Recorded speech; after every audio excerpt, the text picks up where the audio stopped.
সবুজ পাতার ফাঁকে থোকায় থোকায় ঝুলছে আম, পরিপক্ক হয় প্রস্তুত ভোক্তার কাছে পৌঁছাবার। নওগাঁর সাপাহার, পোরশা, নিয়ামতপুর, পত্নীতলা, ধামুরহাট ও বদলগাছী উপজেলায় আম নামানোর সময় নির্ধারণ করেছে প্রশাসন। ২২ মে গুটি আম নামানোর মধ্য দিয়ে শুরু হচ্ছে কার্যক্রম। মৌসুম শেষ হবে ৫ জুলাই আশিনা, বাড়িফোর, গৌরমতি ও কাটিমন আম নামানোর মধ্য দিয়ে। ফলের আকার ও মান নিয়ে আশাবাদী বাগান মালিকরা।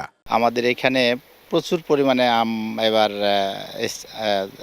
ধরেছে। এবার প্রোডাকশন আমাদের খুব ভালো আছে। ১ মাস পর আমাদের আম বেচা কেনা শুরু হবে। কোনো কৃষক যেন অপরিপক্ক আম পাড়তে না পারে এবং এটা হারভেস্ট করতে না পারে, এই জন্য আমরা প্রতিনিয়ত এই কৃষকের পাশাপাশি পরামর্শ দিয়েছি।